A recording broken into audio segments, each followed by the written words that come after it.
শেয়াল ও সিংহ। পশুদের রাজা সিংহ। যেমনি বিরাট তার চেহারা তেমনি তার গর্জন, তাকে দেখলে তা বটেই। দূর থেকে তার গর্জন শুনলেই বনের পশুরা ভিন্ডি খেত, প্রায় আধম্য হয়ে যেত।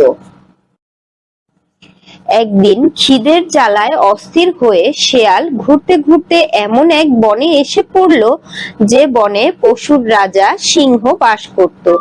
শেয়াল তখন খাবারের খোঁজে ওই বনে ঘুরছিল। এমন সময় একটু দূরে সিংহ ডেকে উঠল। সেই ডাক শোনা মাত্রই শেয়াল ভয়ে কাঁপতে কাঁপতে মাটিতে বসে পড়ল। একটু পরে সিংহ যখন তার সামনে হাজির, তখন শেয়াল তার ভয়ঙ্কর চেহারা দেখে ভয়ে অজ্ঞান হয়ে গেল। এরপর শেয়াল আর একদিন সেই বনে এসে আবার সিংহের দেখা পেল। এবার ভয় যে তার না করলো তা নয়, তবে আগের বারের মতন অজ্ঞান আর হলো না, বরং কিছুক্ষণ তার দিকে চেয়ে রইল। হ্যাঁ, বিরাট চেহারাই বটে, তবে আমারই মতো পশু ছাড়া আর কিছু নয়।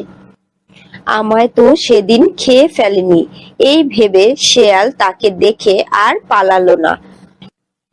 এরপরে বানরে এসে সিংহের সঙ্গে যখন তার দেখা হলো, তখন তাকে দেখে ভয় যে তার একেবারেই করলো না তা নয়, তবু বাইরে ভয়ের কিছু না দেখিয়ে তার সামনে দিয়ে স্বাচ্ছন্দ্যে চলে গেল।